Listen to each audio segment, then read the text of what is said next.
နှုတ်ကပတ်တော်လေ့လာကြဖို့ဖြစ်တယ်ခေါင်းစဉ်လေးကြည့်ရအောင်နော်ကျမ်းစာပါခေါင်းစဉ်ကလူယူဖြစ်စည်းသောဝိညာဉ်ဆိုတော့မိတ်ဆွေနဲ့ကျမတို့နေထိုင်တဲ့ဒီကဘာကြီးက spiritual warfare ဖြစ်တယ်ဝိညာဉ်တိုက်ပွဲစစ်မြေပြင်ဖြစ်တယ်အဲ့ဒါလေးကိုသိစေချင်တယ်ယေရှုခရစ်တော်မိမိကယ်တင်ပါရှင်ဖြစ်ယုံကြည်လက်ခံတော်ယုံကြည်သူတိုင်းဟာမာနရဲ့ပြစ်မှတ်ဖြစ်လာတယ်သိစေချင်တယ်နော်ယေရှုခရစ်တော်ကားတိုင်းမှာကြီးစွာသောအမှုနဲ့ရွေးနှုတ်ခြင်းလုပ်ပေးပြီးသွားတဲ့အတွက်အဲ့ဒီအရာကိုမိတ်ဆွေလက်ခံတဲ့နေ့ကစပြီးတော့မိတ်ဆွေဟာယန်တူရဲ့ကြီးစွာသောပြစ်မှတ်ဖြစ်တယ်ဒါကြောင့်မို့ဒီလောကမှာခရစ်တော်ရဲ့ကယ်တင်ခြင်းကိုလက်မခံသောသူတွေဟာလည်းပဲမာနရဲ့အပိုင်ဖြစ်တယ်သူတို့ကခရစ်တော်ရဲ့ကယ်တင်ခြင်းကိုမရတဲ့အတွက်မာနရဲ့အပိုင်မာနရဲ့ဥစ္စာဖြစ်တယ်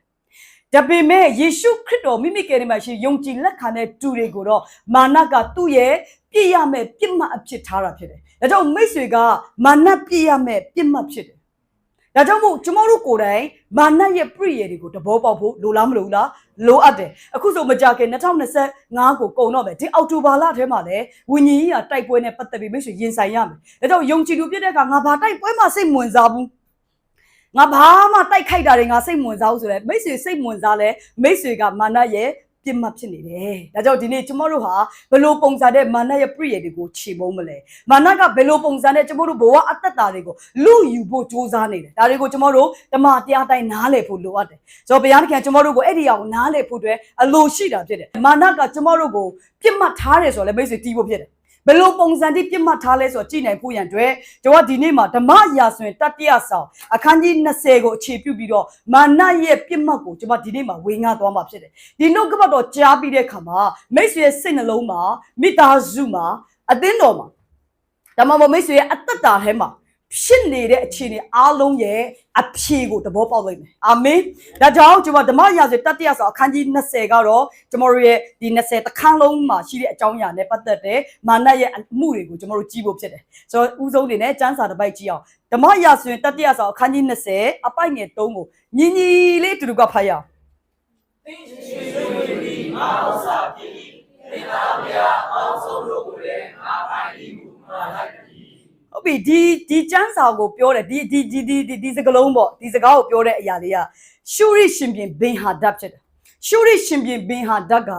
ဣတိလရှင်ပြင်အာဟပြန်ပြောမယ်ဘုဒ္ဓဗေဒရဲ့ဣဒရေဣတိလရှင်ပြင်အာဟစီကိုမှာလိုက်တဲ့သတင်းစကားဖြစ်တယ်တကယ်တော့ရှုရိရှင်ပြင်ဘင်ဟာဒတ်ဆိုတာကဘုရားသခင်ကိုမသိတော့ဒီမှာကျွန်မတွေကျမ်းစာပြောတဲ့အခါမှာလူတို့မမြင်စေချင်ဘူးဘင်ဟာဒတ်လို့ပြောတဲ့အခါအော်ရှုရိရှင်ပြင်ဘယင်တယောက်ဖြစ်တယ်လို့မိတ်ဆွေမြင်ဖို့မဟုတ်ရှုရိရှင်ပြင်ဘင်ဟာဒတ်ထဲမှာဘုရားသခင်ရဲ့လူမျိုးနွယ်တွေကိုဖျက်ဆီးဖို့လုပ်နေတဲ့လူယူဖျက်ဆီးသော spirit ကထိန်းချုပ်ထားတာဖြစ်တယ်အဲ့တော့တီးစေချင်တာနော်ဒါကြောင့်မိတ်ဆွေကလူတွေကိုကြည့်တဲ့အခါမှာလူချင်းတို့ကြည့်ရတာမဟုတ်ဝိညာဉ်နယ်ပယ်ကိုကြည့်ရတာဖြစ်တယ်အာမင်ဆိုတော့တကယ်တော့ရှုရိရှင်ပြေဘာမှမစား तू ကတခြားသောတပါတော့တိုင်းနိုင်ငံရဲ့ဘယင်ဖြစ်တယ်ဒါပေမဲ့ तू ကအခုဘဒုရဲ့ဘယင်ကိုဘယ်နိုင်ငံရဲ့ပြည်ဆိုဣတိလဆိုတာဖျားသခင်ရဲ့မင်းသားလို့အဓိပ္ပာယ်ရတယ်ဒီခေတ်ရဆိုရင်ယေရှုခရစ်တော်အသွေးနဲ့ရွေးနှုတ်ထားတဲ့ယုံကြည်သူတွေကိုပြောတာဖြစ်တယ်ဒါပေမဲ့ဘင်ယာဒဘာကျင်ညာလဲဣတိလတိုင်းပြည်ရဲ့ဘယင်နော်အာဟကိုဘာကျင်ညာလဲတင်းရွှေငွေဒီငါဥစ္စာဖြစ်တယ်ဘင်ယာဒကအဲ့စကလုံးပါလိုက်တယ်ပြီးတော့ဗာပြောလဲတင်းသားမယားအကောင်းဆုံးတို့ကိုလည်းငါပိုင်ဤဟုမာလိုက်တယ်ဘင်ဟာဒတ်ကဣတိလဘယင်အာဟကိုပြောတယ်အာဟတဲ့မင်းရဲ့ရွှေကငါအပိုင်တဲ့စဉ်းစားကြည့်အာဟကိုပြောတာဒါဣတိလဘယင်ဖျားတကယ်လူမျိုးတွေရဲ့ရှင်ဘီရင်ဖြစ်တယ်သူဘလို့မလဲတင်းရွှေငွေဥစ္စာကငါအပိုင်တဲ့မင်းရဲ့သားမယားနော်အိမ်တော်ဘက်တွေမင်းရဲ့လူတွေကျွန်းနေစစ်သားတွေလည်းငါအပိုင်လို့ပြောတာစီးနေမှာကျွန်မအောင်ဒီနေ့ဘင်ဟာဒတ်ရဲ့စိတ်ဝိညာဉ်လူယူဖြစ်စည်းတဲ့ဝိညာဉ်ဒါဘယ်ကနေလာလဲဆိုရင်မာနကနေလာတာဖြစ်တယ်မာနရဲ့အတွေးခေါ်ဖြစ်တယ်ဒီနေ့စာတန်ဟာယေရှုခရစ်တော်ရဲ့သားသမီးအတွေးတော်နဲ့ရွေးနှုတ်ထားသားသမီးတယောက်မကြံရဲ့ဥစ္စာပိုင်ဆိုင်မှုတွေသူပဲလိုချင်တာဒါကြောင့်ခရစ်ယာန်ရဲ့အသက်တာထဲမှာလေရှင်ရဲ့ခြင်းရဲ့ကြိမ်ခြင်းထဲမှာရှိတာယောဂါရဲ့နှိပ်စက်ခြင်းထဲမှာရှိတာဒီခါကျရင်မာနကကျွန်တော်ဘဝတွေကိုသူ့ဥစ္စာလိုအပိုင်သိမ်းခြင်းမိတ်ဆွေဒါကိုသဘောပေါက်ဖို့ဖြစ်တယ်မိတ်ဆွေရဲ့အိမ်ထောင်ကိုလည်းသူ့ရဲ့အပိုင်လိုသိမ်းခြင်းအဲ့လိုအိမ်ထောင်အပိုင်သိမ်းတဲ့ကဘာဖြစ်လဲခရစ်ယာန်အိမ်ထောင်တွေကွဲလာခရစ်ယာန်အိမ်ထောင်တွေကွဲရခြင်းအကြောင်းရဘာလို့တာလဲမာနကဒီအိမ်ထောင်ကသူ့အတွက်ဆိုပြီးယူလိုက်တဲ့အခါမှာအိမ်ထောင်ပြိုကွဲခြင်းနေဖြစ်ဒီသားသမီးတွေကမင်းသားသမီးတွေကငါဥစ္စာလို့ပြောတဲ့အခါမှာယုံကြည်တဲ့သားသမီးတွေကမူးယစ်ဆေးဝါးနဲ့ဘဝပြတ်နေ အဲ့ဒါတွေဘာကြောင့်လဲဆိုရင်မာနကသူ့အတွက်လို့သိနေတာဖြစ်တယ်ဒီနေ့ကျွန်တော်တို့မာနရဲ့ pre ရဲ့ကိုတဘောပေါက်ပြီးတော့ဘလို့တွန်းလာမလဲဆိုတော့သိရမယ်နေ့ဟာဒီနေ့ဖြစ်တယ်အာမင်ခါကြိုက်ကျွန်တော်တို့ဘင်ဟာတတ်နဲ့ကြုံတတ်တယ်ချင်းချောက်လိုက်တယ်သူဘလို့ချင်းချောက်လိုက်မင်းရွှေငွေကငါဥစ္စာဖြစ်တယ်မင်းတားမရအကောင်းဆုံးတွေကငါပိုင်တယ်ဒီနေ့မိတ်ဆွေဘဝမှာမိတ်ဆွေငွေကြေးတွေမိတ်ဆွေစွမ်းစီးစိမ်ဥစ္စာတွေတားတွေသမီးတွေခါကြိုက်ကျွန်တော်တို့ခရိယန်မိသားစုကနော်အကောင်းဆုံးတိဆောက်ပါရဲ့နဲ့အိမ်ထောင်ပြိုကွဲခြင်းတွေဘာကြောင့်မှမဟုတ်မာနကပါလဲသူ့အပိုင်လုပ်ခြင်းမာနကသူ့အပိုင်ဖြစ်ပြီဆိုရင်အမပြိုကွဲခြင်းတွေဖြစ်တယ်ဆိုတော့မာနကအမြဲတမ်း attach လုပ်တယ်ဘာနဲ့လဲသူများဥစ္စာသူ့ဥစ္စာဖြစ်အောင်လုပ်တာဒီနေ့ယေရှုခရစ်တော်ရဲ့အသွေးတော်နဲ့ရွေးနှုတ်ထားတဲ့သားသမီးတွေတင့်ကိုပိုင်တော်သူရဲ့ပိုင်ရှင်ကယေရှုခရစ်တော်ဖြစ်တယ်အာမင်တင့်ဘဝကိုပိုင်တယ်လို့တင့်မိသားစုကိုပိုင်တာယေရှုဖြစ်တယ်ဒါယေရှုဆိုတဲ့ပိုင်ရှင်လက်ထဲမှာရှိရင်တင်ကတိုးပွားတဲ့အသက်ရှင်မယ်ဒါပေမဲ့သူ့ဥစ္စာလိုလုပ်တဲ့မာနရဲ့လက်ထဲမှာရောက်ရင်တင့်ဘဝတစ်ခုလုံးကအစိတ်စိတ်အမော်မှာပျက်စီးလိမ့်မယ်ဒါကြောင့်မိတ်ဆွေဘဝကိုသိစေချင်တယ်ခရိယတွေများစွာကသူတို့ရဲ့ body ကိုမာနကပိုင်ချင်တယ်သူတို့ body ကိုပိုင်လို့ရှိပါဖြစ်လေသူတို့ body ကမတရားတော့မေထုံရဲ့ကျုံဖြစ်လာခရိယန်ဖြစ်တဲ့ယုံကြည်သူဖြစ်ပေမဲ့မာနကအပိုင်သိမ်းတဲ့အခါကျွန်တော်တို့ body ကဘု து အတွက်ဖြစ်လာလဲမတရားတော့မေထုံအတွက်ဆက်တာတဲ့ကျုံဖြစ်လာကျွန်တော်တို့ရဲ့ body ကမာနကငါဥစ္စာလို့သိမ်းတဲ့အခါကျွန်တော်တို့ကအရက်ကြီးကျုံဓမားတွေဖြစ်လာမူရစေးဝါးရဲ့ကြီးကျုံတွေဖြစ်လာဒါပါကြောင့်လဲဆိုမာနကသူ့ဥစ္စာဖြစ်သိမ်းပိုက်ထားတာဖြစ်တယ်ဒီကနေ့အဲ့ဒီအရာအကုန်လုံးဟာခရစ်တော်အဖြစ်ပြန်ရယူရမယ့်နေ့ဖြစ်တယ်အာမင်ဒီခါကျကျွန်တော်တို့ငွေကြေးတွေဘလောက်ပဲလို့ဘလောက်ပဲစုဆောင်အချိန်တိုင်းပြိုပြက်သွားတဲ့အရာအလုံးပါလေမယုံကြည်သူတွေရှိမှရှိတဲ့ငွေကြေးတွေဖယားတကယ်နိုင်ငံတော်ထဲမှာမရောက်ပဲနဲ့မာနကတူးဥစ္စာအဖြစ်ထိမ့်ချုပ်တဲ့အခါကျွန်တော်တို့ငွေနောက်လိုက်ရင်းနဲ့ငွေကြေးကကျွန်တော်တို့ကိုပျက်စီးဖို့အကြောင်းဖြစ်လာအဲ့တော့ဒီနေ့မှာအဲ့တင်းရွှင်ကငါဥစ္စာတင်းသားမရအကောင်းဆုံးတို့လည်းငါပိုင်တယ်ဒီနေ့ချစ်တော်ညီကောင်ပါဒီနေ့ဒီမှာမိသားစုတွေရှိတယ်ဆိုတင်းသားသမီးတွေကိုယေရှုခရစ်တော်ကပဲပိုင်ပါစေအာမင်မာနကထိမ့်ချုပ်လာရင်တင်းသားသမီးတွေအလုံးလမ်းပေးရောက်သွားလိမ့်မယ်ဘဝတွေပြတ်သွားလိမ့်မယ်တချို့ဆိုပါလဲကိုယ့်ကိုဆူဆိုက်လုပ်တဲ့ခရိယန်တွေတင်းရုပ်ဆရာသားသမီးတွေဖြစ်ပေမဲ့ယေရှုလက်ထဲမှာမရှိတဲ့သားသမီးတွေကိုတတ်သိသွားတဲ့ခရိယန်သမိုင်းတွေအများကြီးပဲကိုတတ်သိသွားတဲ့တင်းဥဆရာသားသမီးတွေအများကြီးပဲအဲ့ဒါတွေမကပဲကိုတတ်သိသွားတဲ့ခရိယန်တွေအများကြီးရှိတယ်ဘာကြောင့်မမို့တင့်သားတင့်မယားတင့်ကိုငါပိုင်တယ်ဒီနေ့မာနကလေယေရှုခရစ်တော်ရပြီးတဲ့သားသမီးတွေကိုအလွတ်မတည်းသူကပြစ်မှတ်ဖြစ်သူကကျမတို့ကိုအမြဲတမ်းပြစ်မှတ်ဖြစ်ထားတာဖြစ်တယ်ဆိုတော့ဒီတပရိယေကိုနားလည်ဖို့ဖြစ်တယ်ဆိုတော့ဘေဟာတကအဲ့ဒီအကြောင်းကိုကြီးညာသလိုနောက်တော့ကျမ်းပိုက်300ဓမ္မရတတိယဆိုအခန်းကြီး20ပိုက်ငယ်9ကိုဆက်ဖတ်ရအောင်တန်တမန်တို့ဘင်ဟာတိုက်၏အမိန့်တော်ကတင်ပိုင်သောရွှေငွေသားများတို့ကိုငါ၌အပ်ရမည်ဟုငါမာလိုက်သည်အဲ့ဒါဘင်ဟာတကတန်တမန်တွေရှင်လို့လိုက်တယ်နောက်တစ်ချိန်ပြန်သွားလိုက်တယ်ဣသေလရှင်ပြေအာဟစီသွားတယ်အခုမင်းပိုင်တဲ့ဟလာရွှေတွေငွေတွေသားများတွေကျိုနေစစ်သားတွေအားလုံးငါလက်ထဲကိုလာအပ်ဒီနေ့ချစ်တော်ညီကိုဒီထဲမှာမိတ်ဆွေရဲ့ဘဝတွေမိတ်ဆွေရဲ့အနာဂတ်တွေမာနလက်ထဲမှာအပ်ပြီးတော့မျောလင်းခြင်းမဲနေတဲ့သူတွေဒီနေ့တင်ပြန်ထားရမယ့်အချိန်ဖြစ်တယ်အာမင်တင်ဘာတွေပေးထားလိုက်ပြီလဲတင်ဘာတွေပေးထားတချို့ကမာနကလေဇာရန်ကလေဖြည်းဖြည်းကျွန်တော်တို့ကတော့ပိုင်တယ်နော်ပဲတည်ခိုင်းတာနောက်ဆုံးကြပါလဲငါလက်ထဲကိုအားလုံးလာဒီခါကျရင်ကျွန်တော်တို့ရဲ့ဟာလာတချို့ဆိုရင်ဘဝအတ္တတာလေးဘလို့တော့ဖြစ်လဲဆိုရင်ကျွန်တော်တို့တရက်မှမပျော်ရအောင်မာနကလေကျွန်တော်တို့ကိုရဲ့ပျော်ရွှင်မှုတွေအားလုံးလဲသူ့အပိုင်လိုချင်တယ်ခရစ်တော်ကြောင့်ပေးတဲ့ပျော်ရွှင်မှုတွေငြိမ်သက်ခြင်းတွေမရစေဘူးခရိယန်ဖြစ်ပေမဲ့ယုံကြည်သူဖြစ်ပေမဲ့ဒီကနေ့ထိပူလောင်ခြင်းတွေဖြစ်တန်းနေတာဘာကြောင့်မှမဟုတ်မိတ်ဆွေရဲ့ mindset ကိုမာနကအပိုင်ထိန်းထားတာဖြစ်တယ်ယနေ့မှလွတ်မြောက်ပါစေယနေ့မှလွတ်မြောက်ပါစေတို့တွေဖျားကြောင်တက်တဲ့စိတ်ဝိညာဉ်ထဲမှာချီနှောင်ခံရတယ်တို့ယုံကြည်သူဖြစ်ပေမဲ့အမြဲတမ်းမျောလင့်ခြင်းတွေနဲ့တခါကျရင်ကိုယ့်ကိုဒုံးဆိုစိတ်သက်ကြသွားတယ်တခါကျရင်ကိုယ့်ကိုမျောလင့်ခြင်းနဲ့အဆုံး degree အဆုံးဖြစ်သွားတယ်တကယ်တော့မာနကတင်းရဲ့ခန္ဓာကိုတင်းရဲ့အတွေးခေါ်တွေအားလုံးပါသူ့အပိုင်ဖြစ်ခြင်းပြီးတော့တင်ပိုင်စားတဲ့ခန္ဓာလို့ပြောတဲ့ရုပ်ပိုင်းဆိုင်ရာတွေစုဆောင်ထားတဲ့အရာအကောင်းဆုံးရှာထားတဲ့အရာတွေသူပဲလိုချင်တယ်ဒါကြောင့်ဘာပြောလဲမင်းကလက်ထဲမှာအားလုံးပြန်အပ်ရမယ်ကျွန်မပြောပြမယ်တခါကျရင်ကျွန်တော်တို့ယုံကြည်သူတွေဘုရားခင်နိုင်ငံတော် kingdom ထဲမှာကျွန်တော်ငွေကြီးတွေပါဝင်ရအောင်မိတ်ဆွေကိုဘုရားခင်ပေးတဲ့အရာ10ဖို့တဖို့မှာတစ္ဆာရှိစွာပါဝင်စိုက်ပျိုးရအောင်ဘုရားခင်နိုင်ငံတော်ထဲမှာဣဗလိသာသနာမှာစိုက်ပျိုးရအောင်ဘုရားခင်နိုင်ငံတော်ထဲမှာမိတ်ဆွေရဲ့ငွေကြီးတွေမတည်ဆောင်လာဘူးဆိုရင်မာနကမိတ်ဆွေရဲ့စီးစိမ်အားလုံးကိုတိုင်းပဲတုလက်ထဲအပ်ဖို့ပဲဖြစ်လိမ့်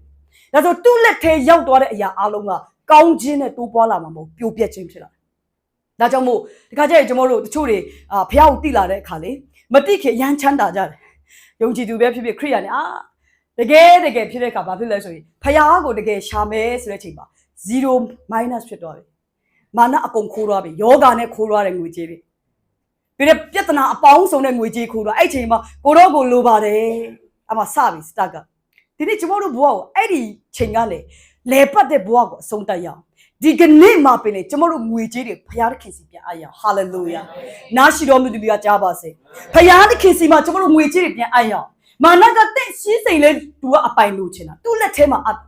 ါကြောင့်ယုံကြည်သူတွေဟာအမျိုးမျိုးကြိမ်ချင်းရဲ့လက်ကနေလွတ်မြောက်ဖို့လိုတယ်ခရစ်တော်အားဖြင့်သင်လွတ်မြောက်ပြီးဆိုတဘောပေါက်ဖို့လိုတယ်လို့လွတ်မြောက်သွားတဲ့နေနမိတ်ထဲမှာရှင်တန်ဖို့လိုအပ်တယ်ဟာလေလုယာဒါကိုနားလေစေခြင်းနဲ့ဒါဆိုရင်တစ်ပေခန်းကြီး9အပိုက်ငယ်8-9မှာကျမ်းစာဘာပြောလဲကြည့်အောင်တမာတိရှိလဲမအိပ်ပဲစောင့်နေကြတော့တင်တို့ဤရန်သူသည်ဟူသောမာနတယ်ဟောက်တော်ချင်တဲ့ကဲ့သို့အဘယ်သူကိုမျိုးရမည်နည်းဟူလေလဲရှာဖွေလဲရှိတို့ပြေလူပြေအရတို့၌ရှိတော့တင်တို့ညီကိုများတို့ထို့သောစီရဲကိုခံရကြသည်ဒီမှလဲယုံကြည်ခြင်း၌တည်၍မာနကိုစီတာကြတာအာမင်မာနကိုစီတာဖို့ကျွန်တော်တို့ကိုတာဝန်ရှိတယ်နော်အဲ့လိုပြောလို့စဉ်းစားကြည့်ဒီကျမ်းစာဖတ်တဲ့အခါခရစ်တော်ကားတိုင်းမှာမာနရဲ့ဥကောင်းကိုခြေခဲ့ပြီမာနရဲ့အမှုတွေကိုနိုင်ခဲ့ပြီဒါပေမဲ့ဒီတစ်ပေမှာပေတရုကျမ်းမှာဗာပြောလဲမာနကိုစီတာမဲ့သူကတခြားသူမဟုတ်ယုံကြည်သူတွေဖြစ်တယ်အာမင်ယုံကြည်သူတွေကမာနကိုစီတာရမယ်ကျမ်းစာဗာပြောလဲတမာတိရှိလဲမအိပ်ပဲလို့ပြောတဲ့အခါမှာနှုတ်ကပတ်တော်၌ကျွန်တော်တို့တဘောပေါက်ဖို့လိုတယ်တင်တို့ရန်သူတိတော့မာနတွေဟောက်တော်ခြင်းတွေဆိုကျွန်တော်တို့ကယေရှုကယူဒအမျိုးရဲ့ခြင်းတွေဖြစ်တယ်ဒါပေမဲ့မာနကလည်းဗာတုံးလဲသူလဲခြင်းတွေတယ်တော့ဘာခြင်းတွေလားဟောက်စားခြင်းတွေ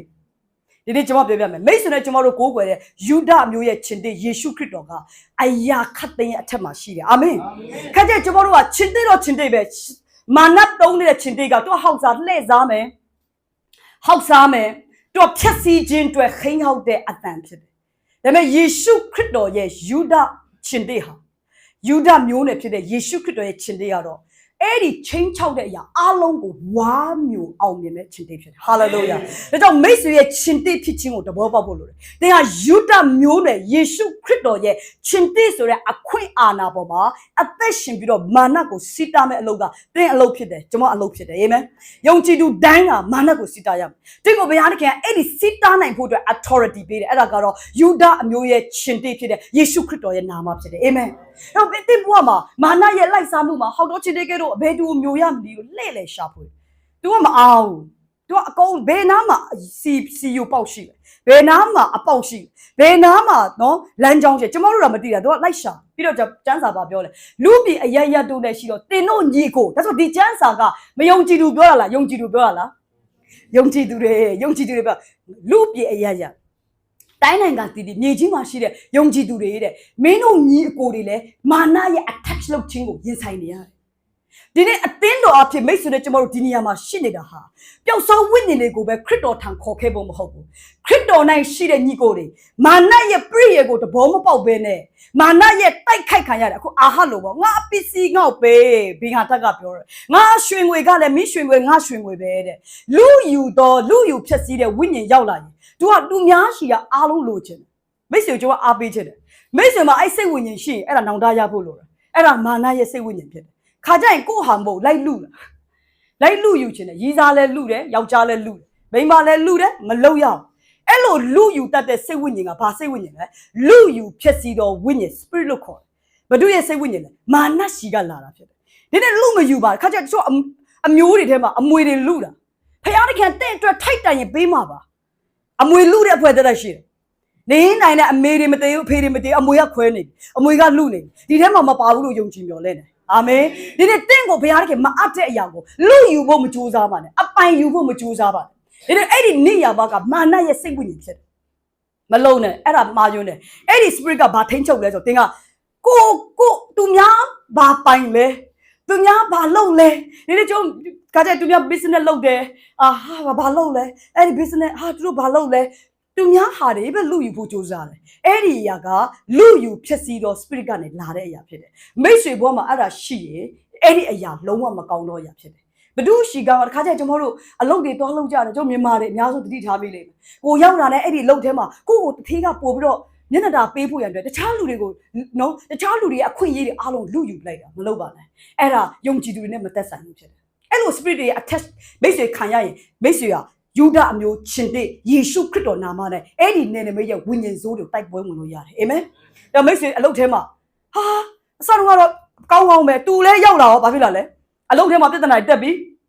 ကိုယ့်ရဲ့အခွင့်အရေးတွေအကုန်လူယူသွားပြီးအရင်ကတထေးကမျက်နှာပေးတယ်အခုမပေးတော့အဲ့တော့တထေးကလာစားပုံမှန်ပေးမပေးတော့အခုကတထေးကရှော့လာပြီးတော့တတိထားတော့အဲ့ဒါလူပုံမုံဘူးအဲ့ဒီလူကလူယူဖြစ်စီတော့စိတ်ဝိညာဉ် spirit ကလာရောက်ပြီးတော့ attack လုပ်လိုက်တာလာပြီးတင်းကိုတိုက်လိုက်တာအဲ့ချိန်မှာတင်တဘောပေါက်ဖို့ကငါတို့တိုက်ရတဲ့အရာကတူမဟုတ်ဘူးသူ့ကိုထိန်းချုပ်တဲ့ spirit ဖြစ်တယ်ဆိုတီးဖို့ဖြစ်တယ်အာမင်ဒါကြောင့်မိတ်ဆွေအခွင့်အရေးတွေမာနကလည်းရသမျှအကုန်ယူချင်တာဆိုတော့ तू ကတော့ဘာလုပ်လဲဆိုရင်ဟောက်တော့ချင်တယ် तू လည်းယေရှုရန်တူချင်တယ်ဒါကြောင့်မို့ဟေရှာယကျမ်းမှာလဲ तू ကပါလဲအမြင့်ဆုံးသောဖခင်ကဲ့သို့နေချင်တယ် तू အမြဲတမ်းဖခင်ကိုတိုက်ဖခင်ကိုတူချင်တဲ့လူဖြစ်တယ်အခုလဲပါလေယေရှုကယူဒမျိုးရဲ့ရှင်တေးဖြစ်တယ်ယေရှုရဲ့ရှင်တေးဖြစ်ခြင်းကအောင်မြင်ခြင်းကိုပုံဆောင်တယ်လွှမ်းမိုးခြင်းကိုပုံဆောင်တယ်နော်ဩဇာကိုပုံဆောင်တယ်အခွင့်အာဏာကိုပုံဆောင်တယ်ဒါပေမဲ့သူ့ရဲ့ရှင်တေးဖြစ်ခြင်းကပါလေလူတွေကိုဘယ်လိုလဲဖြားမလဲဘယ်လိုလဲစားမလဲဒါကြောင့်မိတ်ဆွေလူတွေကိုမလဲဖြားပါနဲ့မတွေးဆောင်ပါနဲ့လဲဖြားခြင်းတွေးဆောင်ခြင်းချင်းချောက်ခြင်းအားလုံးကလူယူဖြစ်စီတော့စိတ်ဝိညာဉ်ကနေရောက်လာတာဖြစ်တယ်ဒါတွေကကျမတို့ယုံကြည်လို့လည်းလုံးဝမတက်ဆန်ကိုကိုကြောက်ဖို့လည်းမချင်းချောက်ပါနဲ့တချို့ကိုကိုပဲထိန်းချုပ်တာနော်တချို့မျိုးတမီမျိုးသားတွေလိုက်ထိန်းချုပ်တယ်တရားနေရာတကာမှာကိုထိန်းချုပ်ကိုကြောက်ဖို့ဒါမှမဟုတ်လေကိုလက်ထဲကမလုံးနဲ့အဲ့ဒီအရာကမာနရဲ့စိတ်ဝိညာဉ်ဖြစ်တယ်ဒီနေ့ကျမတို့အားလုံးကြောက်ရမယ့်သူကယေရှုခရစ်တော်ရဲ့နာမဖြစ်တယ်အာမင်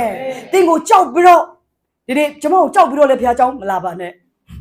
ကျမတို့ကြောက်မဲ့သူတယောက်မှရှိမှာမဟုတ်ဘူးပြောချင်တာကကြောက်စရာနဲ့ထိန်းချုပ်လို့မရဘူးဒီနေ့ကျမတို့ယိုတင်ရမယ့်နာမကယူဒအမျိုးချင်းတည်းရဲ့ယေရှုရဲ့နာမဖြစ်တယ်အာမင်ဒါကြောင့်မို့ဒီနေ့မှတ်ထားပါမာနကချင်းတေးလို့တော့ပြောတယ်ဒါပေမဲ့သူ့ရဲ့ချင်းတေးကပါလဲဟောက်စားချင်းတေးပြန်ပြောရပါလဲဟောက်စားချင်းတေးကျမတို့ရဲ့ယူဒမျိုးနဲ့ယေရှုခရစ်တော်ချင်းတေးပါလဲအောင်မြင်တဲ့သူချင်းချောက်မှုတွေကိုအောင်မြင်မှာဖြစ်တယ်အာမင်ချင်းချောက်တဲ့အရာတွေကိုလွှမ်းမိုးမဲ့ချင်းတေးကယူဒအမျိုးဖြစ်တဲ့ယေရှုရဲ့နာမဖြစ်တယ်အာမင်ဟာလေလုယာဒါကြောင့်မို့သူကလဲဟဲ့တယ်ငါတို့တဲ့လူပြပြရမှရှိတဲ့ညီကိုတွေဒီလိုဆင်းရဲခြင်းတွေခံနေရတယ်ဘာကြောင့်ကျမတို့ဒီမျိုးမှာရှိတဲ့ယုံကြည်အတွက်ဆုတောင်းတာဘာကြောင့်ကျမတို့အတင်းတော်ထဲမှာယုံကြည်သူတွေအတွက်အမြဲတမ်းဆုတောင်းရခြင်းကြောင့်ကြီးကဒီနေ့မှာမာနရဲ့တိုက်ခိုက်ခြင်းတွေကိုတနည်းမဟုတ်ရင်တနည်းနဲ့ရင်ဆိုင်နေရတယ်ယောဂာနဲ့ရင်ဆိုင်ရတယ်စိတ်သက်ချဆင်းခြင်းနဲ့ရင်ဆိုင်ရတယ်အပေါင်းအသင်းနီးလန်းဆုံးနဲ့ရင်ဆိုင်ရတယ်ဒါကြောင့်မို့တဲ့ငါတို့ယုံကြည်ခြင်းနဲ့တည်ပြီးမာနကိုစစ်တာပေးအောင်ချစ်တော်ညီကိုမတယ်မိတ်ဆွေအသင်းတော်မှာရှိနေရခြင်းရည်ရွယ်ချက်ကအချင်းချင်းတွေကိုလာပြီးတိုက်ခိုက်တဲ့မာနကိုအတူလက်တွဲပြီးဆွတောင်းပြီးတော့အဲ့ဒီမာနကိုစစ်တာဖို့အတွက်ဖြစ်တယ်အာမင်ဒါကြောင့်မိတ်ဆွေကယုံကြည်လို့ဖြစ်နေတာဒါကြောင့်မိတ်ဆွေကအသင်းတော်ထဲမှာရှိနေတာဖြစ်တယ်အာမင်သူဘာပဲဖြစ်မူရစင်းမပဲလဲမရတော့မိထုံမှာပဲရှိဟာသူကသူလောင်းကစားနဲ့ဘောပြက်သူဖះเจ้าမရောက်ငါနဲ့မဆိုင်ဘူးလုံးဝလုံးလို့မရလူပြည်အရမှာရှိတဲ့ညီကိုတွေကမာနရဲ့တိုက်ခိုက်ခြင်းကိုအစမပြတ်ခံရလားခံရတယ်တော့တရားကိုမြင်တွေ့စေခြင်းဒါကြောင့်ကျွန်တော်တို့တကယ်ပဲခရစ်တော်၌သူတို့အတွက်ဆွတောင်းပေးပြီးတော့မာနကိုစီတာပေးဖို့အရေးကြီးပါတယ်ဆက်ပြီးတော့ကျွန်တော်ကျမ်းစာကြည့်အောင်320ကိုကြည့်အောင်တဖန်ပရောဖက်တွေဣသေလရှင်ပြန်ထံတို့လာ၍ကိုခိုင်ခန့်စေတော့အဘယ်တို့ပြုရမည်ကိုတတိနေဆင်ခြင်တော့နှစ်လေတော့အခါရှုရိရှင်ပြန်လီစစ်ကြီးရဲ့လာလေအုံးမီဟုဆို၏ဟုတ်ပြီအဲ့တော့ဒီဇလန်လေးကိုကျွန်မကဒါဒုတိယအပိုင်းပေါ့ဒါပေမဲ့ဒီကြားမှာရှိတယ်ဘင်ဟာတက်ကလာတိုက်တယ်ဘလောက်တော့တိုက်လဲဆိုတော့